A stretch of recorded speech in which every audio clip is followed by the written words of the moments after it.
Good morning. Good afternoon and Good evening. Wherever you are on our lovely planet. I'm Ariel. I'm Shaya. Welcome to being here. Yes. Oh my goodness. What? Today's episode, aggravation. Well, that was very interesting. Yeah. Because just before recording, yes, we had a flash of aggravation. We had a flash of aggravation with each other. Then we saw the name of the title of the episode, and it all fell into place. We're just getting ready for what we all deal with in life. Yes, where you either say no to something, you disagree with something, you want to win your something. Fight. There you go. So let's listen to each other today. Yeah, let's talk about listening. Okay. Because listening is hearing what another person has to say, but not offending yourself with it, upsetting yourself with it, disagreeing with it, agreeing with it, thinking you know better than what they do, and all of that. And listening can be actually where someone is physically speaking to you, like we're speaking now. So you're listening in a podcast. You can be in the same room with them. Sometimes it's when you get a text. Sometimes it's when you get an email, or maybe even when you read a news story. It's about hearing what the speaker, writer is saying from his or her perspective. Rather than seeing whether you agree with it or disagree with it, already know what they're talking about, have a better idea of that subject matter. It's about allowing what is to be rather than disagreeing out of hand. In our country, in the United States, I know we have listeners all over the world. This will probably relate no matter where you live. But there are lots of different political, at this point, points of view. It's pretty polarized. So many people come down on one side of the political debate or the other. You said many different political points of view, but it's actually two. So it's pretty much, there's, let's say, Democrats and Republicans, yes, just to make it a very simplistic split. And it is simplistic, but most people fall into one of two categories. So, exactly. So we'll use that as just a basic. So if I am from one political party and I'm reading something or listening to something written from the opposing political party, it is so easy to aggravate myself because I want to be right. I'll give you that they are wrong. I'll give you a better example. Give me a better example. I was watching YouTube Shorts this morning, and there was a congressman who was in opposition to the idea that I prefer. So I listened, and then he showed up again, and I just turned him off. I didn't want to hear what he had to say because it disagreed with my point of view or how I see things. Oh, that's my point of view. Yeah. Yeah. So that's what we're talking about. But the thing is that the other person, this congressman that Shaya watched on a YouTube short, did not aggravate Shaya. If there was any aggravation, it's self-inflicted. Because we don't want, resist, think they're stupid, wish it would be different, want it to, etc. So today, let's just play the game for this podcast of simply listening to hear what's being said for the sake of hearing what's being said. Hey, you can't discover anything new if you keep looking at life through the same lens. So if somebody gives you a different point of view than the one you have, if you listen, you might discover new possibilities going forward in time. And I feel like most of us are primed to argue for what we know, what we believe, as opposed to listening, as if listening to hear a different perspective is somehow going to endanger ours. So yeah, so let's play the game that any perspective is okay to hear. It won't hurt you. Let's take our first guest then. Okay. All right, Sandra, welcome to being here. Please tell people where you're zooming in from. Hi, Ariel, and hi, Shaya. I'm Hi. Sandra from Switzerland in Basel. Welcome. Thank you.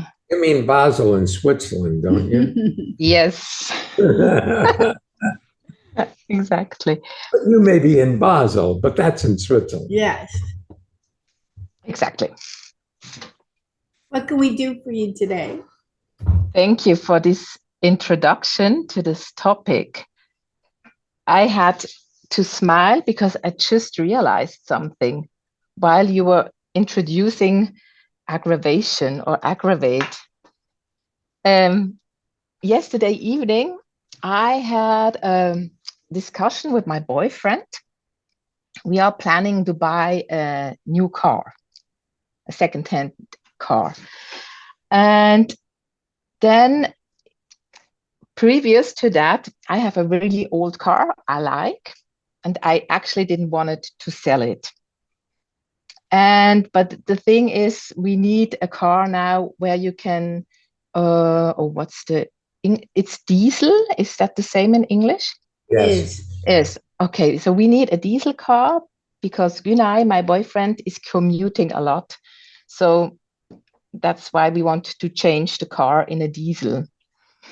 And before, with my old car, I actually always invested in that to keep it running. So I said, look, it's really fine. We don't have to change it. That's okay. But now I realized, okay, yeah, it makes sense for him to change to this diesel.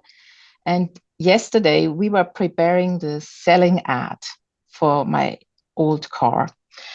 And then it was like, okay, we have to write everything down what we invested in the car.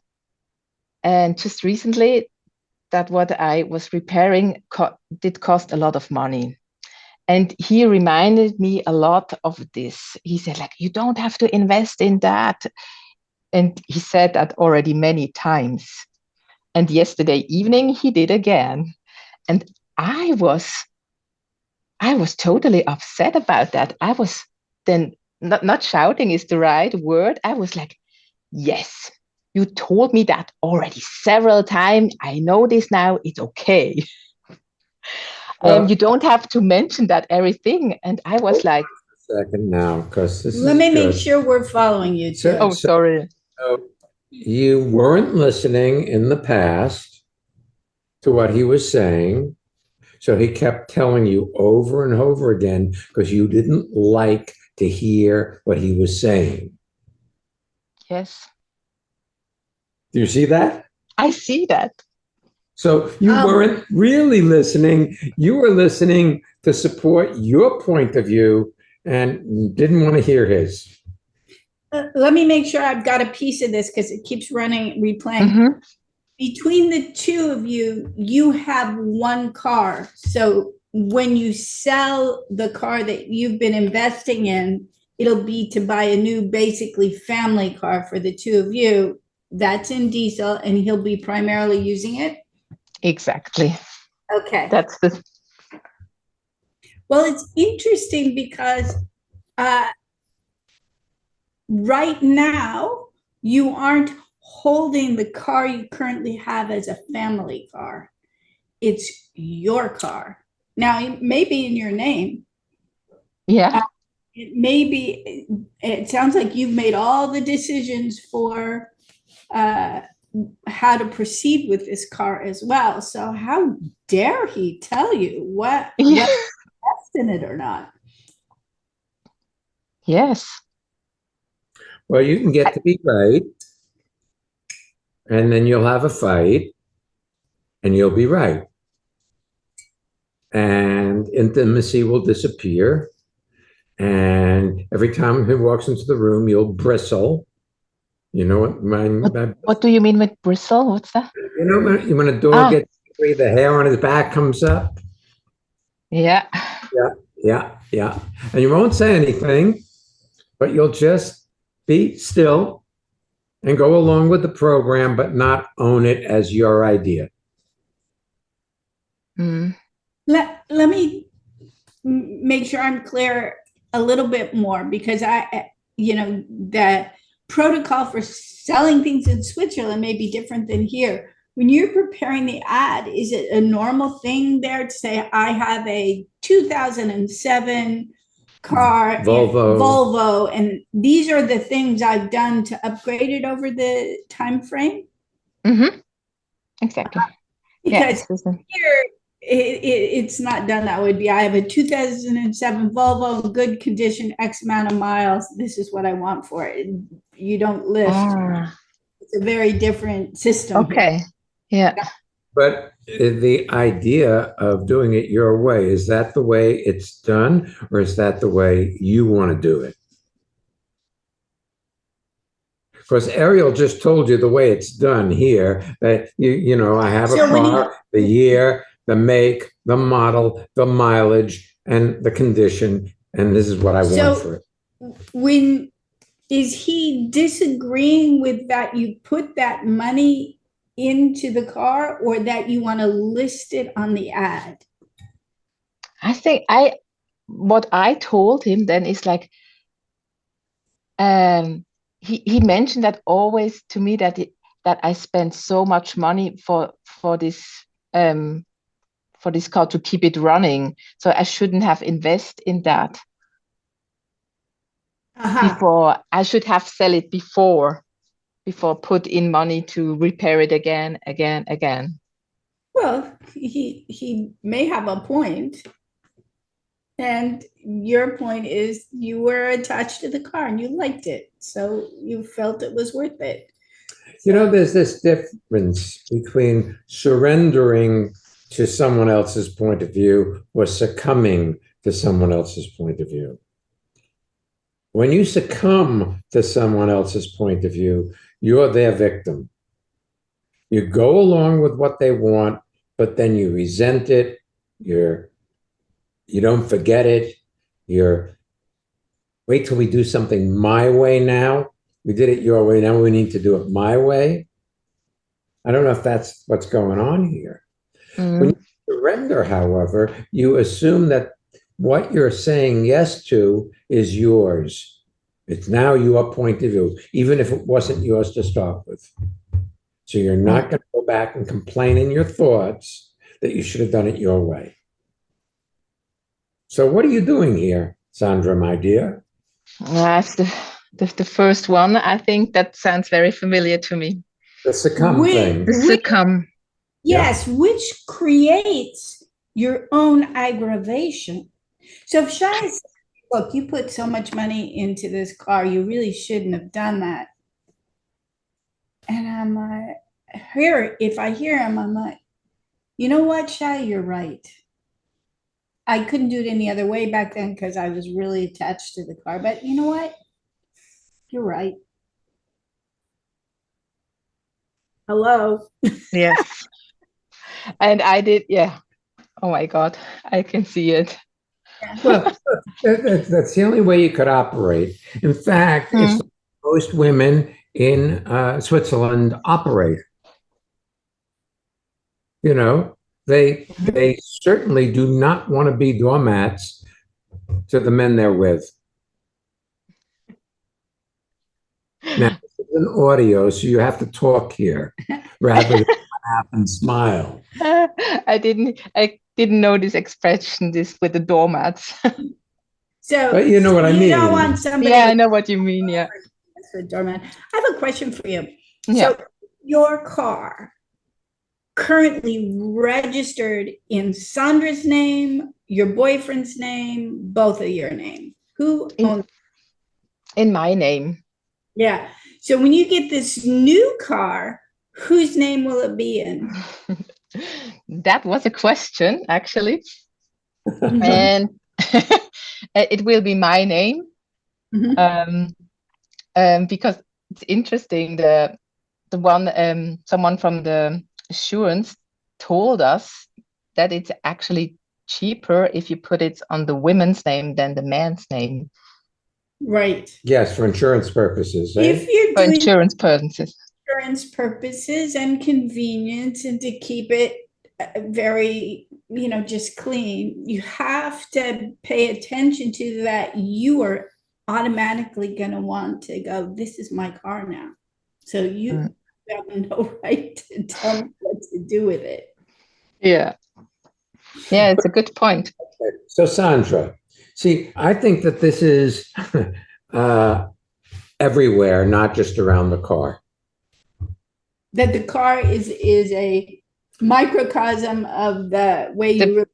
That's right. The car. Yeah. What's going on here is just showing you. It's like demonstrating to you how it is that you two guys relate with each other.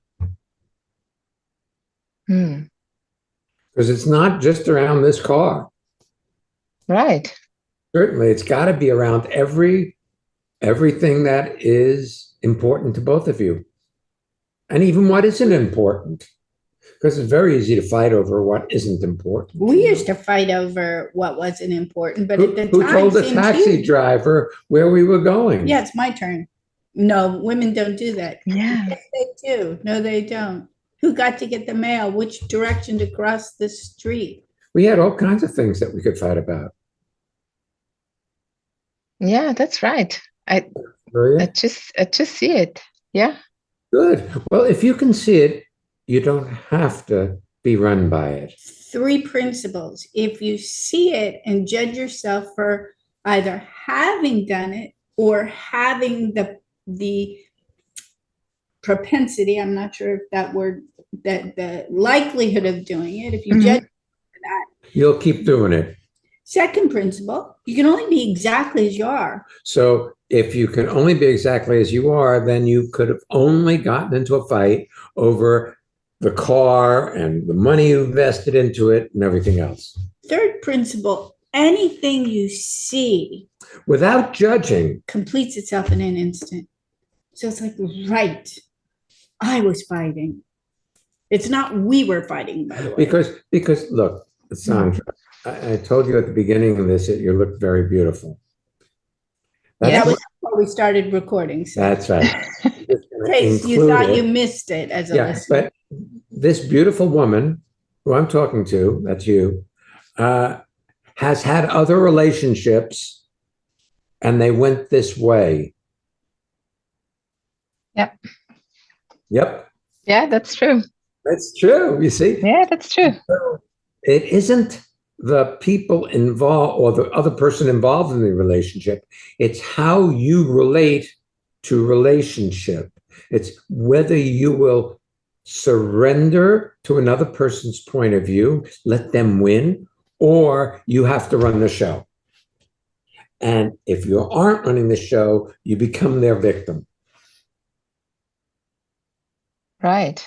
There is the alternative of partnership, but most people find that challenging because there is the expectation that if you don't get your way, you're somehow less and you're being the victim, or you're somehow succumbing, as opposed to operating. Taking on the idea that the other person has as though it was your idea. It's got to be that clean, you see. It's got to be without withholding your love for them because they want something other than you do. If I'm your boyfriend now, and I'm in the car, and the list of everything we put in it to get it to be in this shape with this many kilometers on it, this year of a car to be sold, chances are the amount you've invested in it, and it's gone years more now, what you're going to get in return from it is not equal to what you put into it. You know that. Yeah.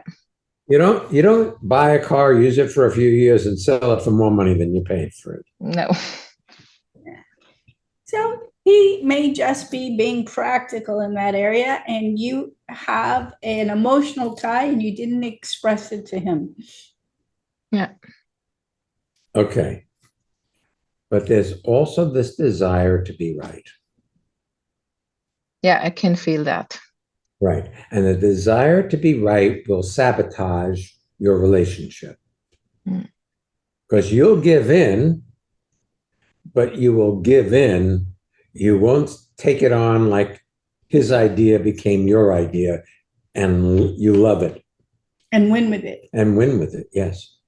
Win with it. It's like if Shy and I, this is a very simple example though, Sandra, but I have a feeling it goes out into the wider, potentially bigger examples.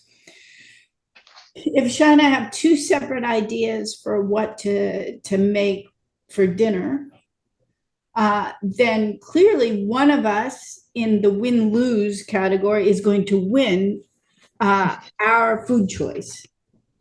If the other person says, okay, fine, we can have chicken tonight. I wanted pasta, but we'll have chicken. Then you'll have chicken, but it'll never be like really super yummy or an awesome experience. But if one person wants chicken, the other one wants pasta, and we go, okay, let's have chicken tonight. And then go about either preparing it or preparing to have it as if that was, if I was your first choice. Mm. Then what happens is you have the chicken dinner and it's even better than you could have anticipated. And you're really happy you didn't go for pasta because chicken is the thing. Somewhere in there, you want to hold the piece of I really should have kept the car this long. I mean, of course you should have because you did, but you want to be right. Mm. Yeah, I can see that. My car, my choice. I make dinner tonight, so eat what I make for my you. choice, what I make. Right. Yeah. Okay. I can see that. Yeah. Good. If you see it, and it's going to come up with you because it's been the way you've operated into your life, because that's the way it happens in Switzerland, in Germany, in France, in Italy, and all the rest of Europe. And probably we could go into Asia and find it works that way too. In Africa, and the United States, and Australia, et cetera, et cetera, et cetera. That's the way people are. They want to be right.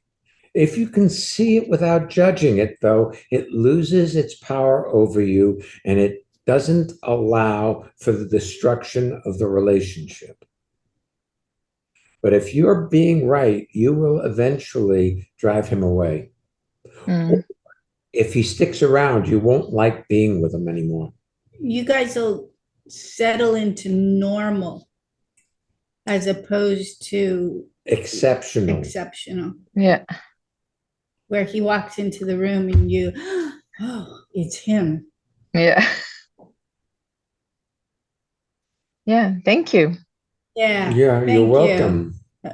Thanks for being so Open. I'm sure a lot of people have seen themselves in this you conversation. and in this conversation. Okay. I know I have. Thank you so much. Yeah, you're so very, welcome. very welcome.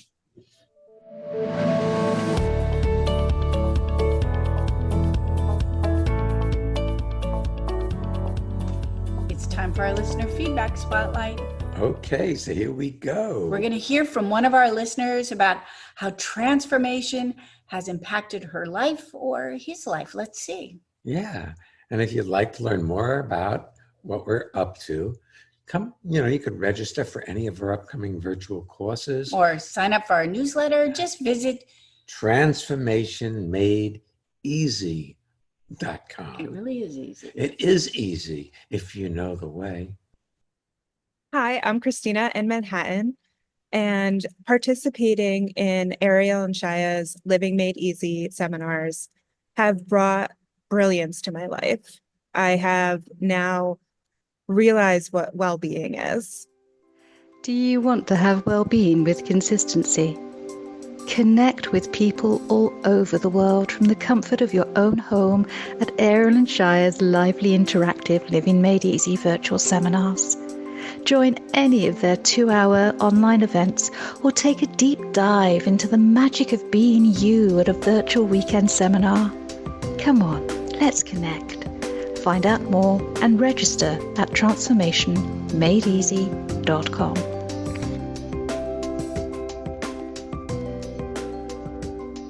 Our next Living Made Easy seminars, the 2-hour events, are next week, Monday and Tuesday. It's the Tuesday evening for our European friends. We have a weekend coming up in just 2 days.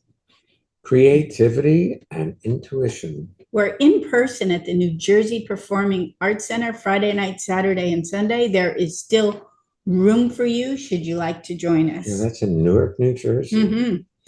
Then we have a virtual seminar in September. It's called Transformational Time and Project Management. It's the 28th and 29th. It's a transformational approach to getting your projects handled in a way that is supportive and effective. We're coming back to Europe, Hamburg, Germany, in the end of October for the Freedom to Breathe on Halloween, October 31st. And then the 1st, 2nd, and 3rd, we are offering the course there in person, The Art of Being Happy. That's what's up next. If you would like to join us for anything, you are most welcome. Just go to transformationmadeeasy.com. There you have it. Reminder, Costa Rica 2025 is coming up in January, and a weekend seminar is a prerequisite for all those who would like to attend. All right, let's pick our next guest. Yes, James. Welcome to being here. Let people know where you're zooming in from. I'm zooming in from Surrey in the UK. Hi, well, welcome. Thanks very much. What's happening with you? Well, I was listening to your conversation with Sandra, and well, actually before your conversation even with Sandra, I was listening to you talking about aggravation, and suddenly about 10 things popped in my head about all the things that I get aggravated about. And I think probably the ones that have been most present in my life at the moment is that I've just been on a sabbatical for about 3.5 months, and I thought actually I was going to be starting work tomorrow again, but and because of that, I started getting hesitant, like almost like thinking to myself about all the possibilities of going back to work, and I kind of had this feeling that I don't want to go back to work. You know, this kind of no kind of feeling. I actually went onto my laptop this this morning and found out actually I've got another week before before I actually go back to work. Maybe that's you're intuition. intuitive, you know, that you don't want to go back to work this week. You're not supposed to be there. Well, Yeah. I suggest you don't go back to work. I suggest when you start work in a week, you create it for yourself like a whole new job, like it's beginning, as opposed to, because if you go back, you're going to go back. You've had this lengthy exploratory into what it means to be James, not only in seminars, in travel, in your daily activities. You can bring that refreshing into what comes next, or you can pick up your old grievances, pre-aggravate yourself, and recreate anything that wasn't working for you. Yeah, that is actually exactly what I was doing when I was approaching the prospect of going back to work tomorrow. I was thinking about all the things that had happened in my previous work life, and probably setting myself up to experience that again. So I'm wondering, James, are you the same person you were when you stopped working? No, definitely not. Right. So isn't it possible that your universe has shifted along with you? That the Mm. things that you used to complain about work may not be as aggravating as, And the people may be totally different. even though they have the same Mm. body. You know, I remember back, James, when we did our first transformation in the workplace seminar. And we had a bunch of business professionals come, and there was a gentleman there who was so eager to be a part of it, and he really participated. But I'm not suggesting that you parallel him. It's just an example. But in the course of the day, we'd say, so who has an example of this, whatever we were talking about? And you could see people pulling together what they wanted to say, and he would jump in his eagerness, and then he would jump in, and he kept being unaware he was cutting other people off. And before long, they got aggravated, including people who didn't know him. And then before the end of the weekend, they started to His name began with a B? Yeah. They actively started. This is so many years ago, by the way. Many years ago. But about 30 years ago. Yeah. And people started to actively dislike him. And so we stopped the action and we said, are you aware that in your enthusiasm, you're unaware of the people around you, you're starting to step on their toes, they're beginning to actively dislike you? And he was like, no, I didn't see that. And he looked around, and then people were smiling, and they got into sync. And he went back to work on Monday. This happened on a weekend. We're back, and everybody who was there, he suddenly liked them, where on Friday they were all jerks. And everything had transformed. And then before long, people started showing him like emoji or jokes they were sending around the office, like, oh, here he comes again, the loudmouth. They began to laugh about who he had been. He had produced their jerkdom and was coming to the course to find better strategies to make them better. That's funny, because actually, when you're speaking about that and how he was producing his own experience after the Living Made Easy on Saturday that we went to, I went for a walk on Sunday with my dog, and everyone I saw was kind. Everyone was smiling at me. Everybody who was walking past was saying hello. And then I actually went for another walk on Monday, and I've got my mum's dog who I walk all the time, and she loves going for all the walks when it's all nice and sunny, even when it's raining. But she was actually approaching people as if they were friends, kind of thing, a complete random stranger. So I even noticed that Daisy was reflecting the way that I was feeling inside about other people. So I love really so that. perfect, man. You know, people have dogs that bite. Well, the people who own them have anger in them, and the dog reflects it. You know what's neat about that is we never spoke about your dog on Saturday. You didn't focus on your dog on Saturday. You just came to a 2-hour event, got here, got engaged in what was going on, left you and your story alone, and suddenly your life transforms. Isn't that amazing?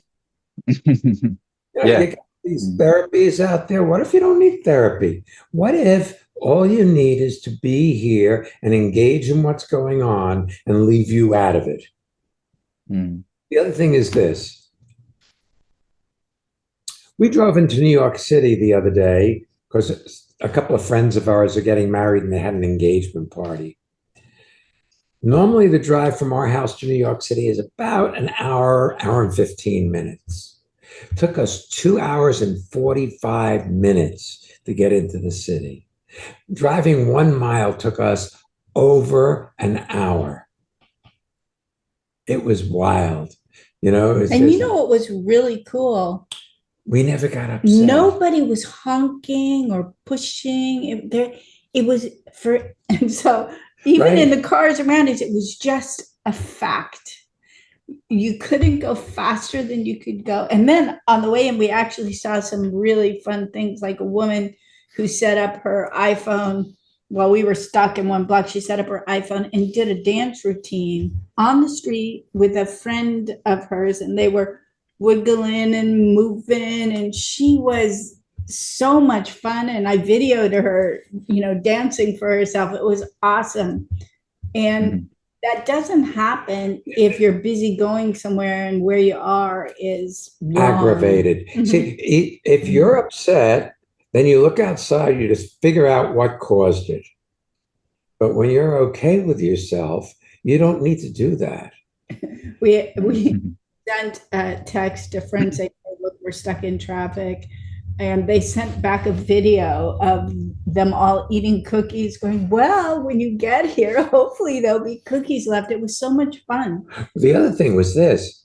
So we're crossing, I think it was 6th Avenue, and I climbed into the street. The light started to turn red. So I went around the cars that were directly in front of me, and I pulled over on the left side so I would get out of traffic so I wouldn't become a roadblock.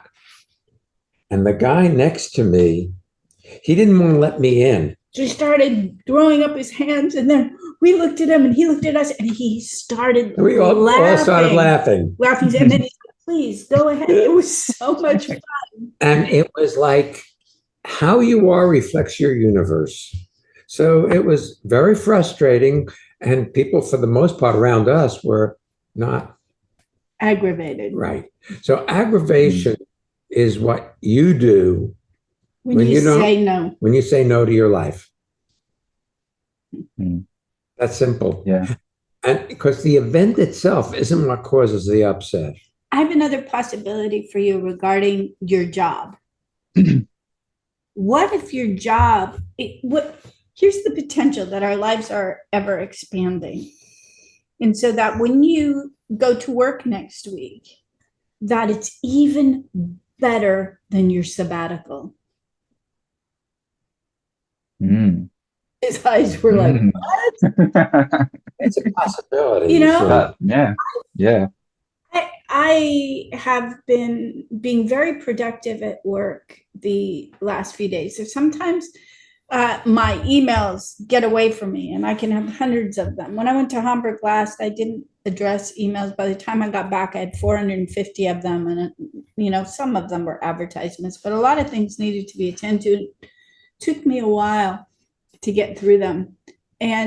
But recently it's been so exciting to sit down and what articles are going to come out next, and what podcasts do we want to do, and what's the theme of the seminars we want to do in the fall. And it's been very exciting, and having the structure of something to go to, like work, allows, when we move away from the computer and we step outside, to be like really loving what's outside our door, or the time we have with friends, or if we sit down and watch a program together, or the taste of our meals.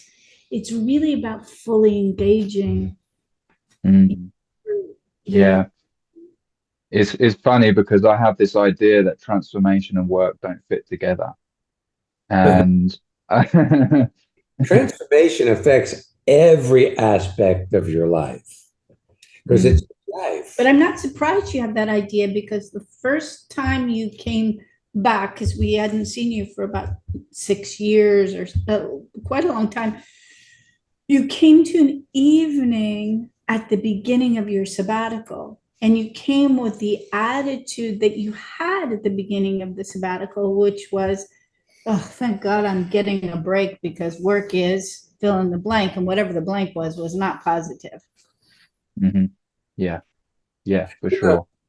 Like I said, I'm not big on therapy at all, because I don't think you should try to fix yourself, because you only criticize yourself through the standards of the culture you're in.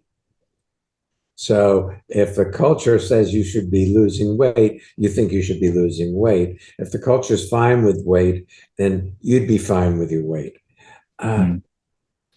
But work is really like therapy. And I'll tell you why. Because if you engage in it like it's your idea, you leave you alone for 8 hours a day.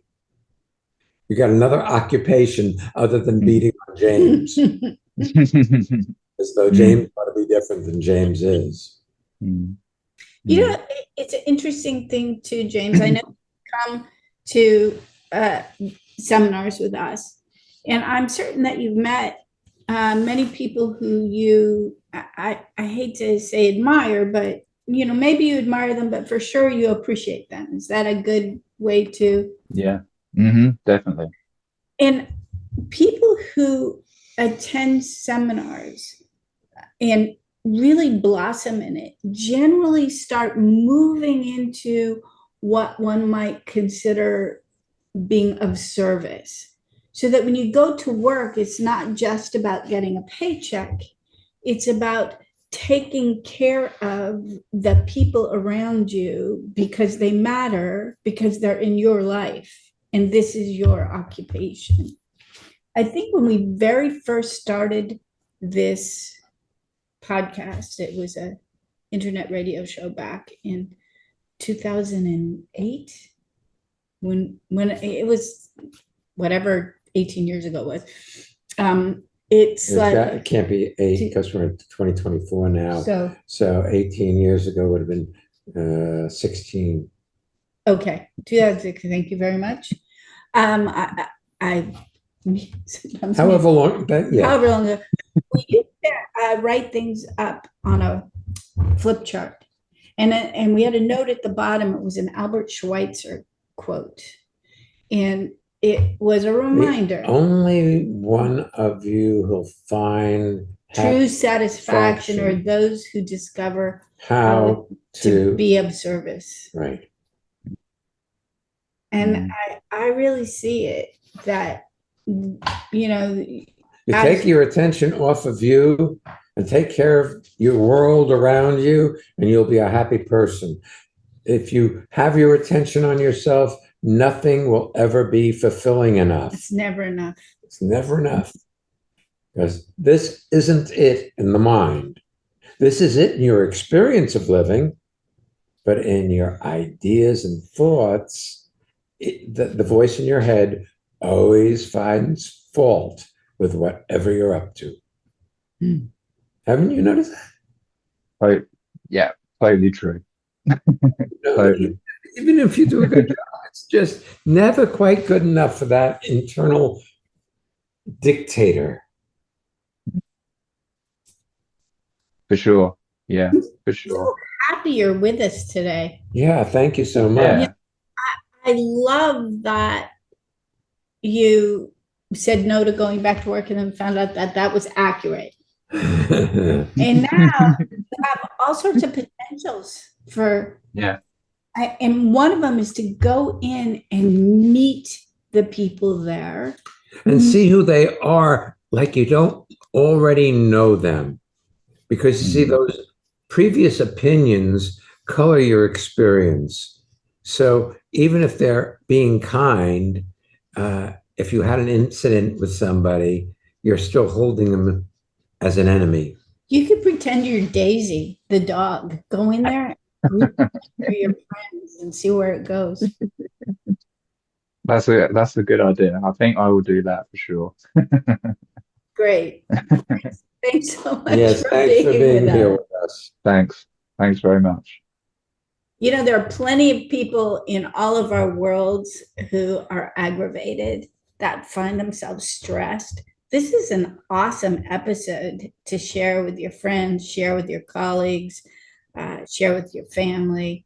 You can also post it on your social media if you feel to. Would appreciate it. If you haven't yet signed up for our newsletter, you certainly can do that. All of that happens at transformationmadeeasy.com. We'll be back next week with the next episode, Thoughtless Action. So come on back. And don't miss Being here.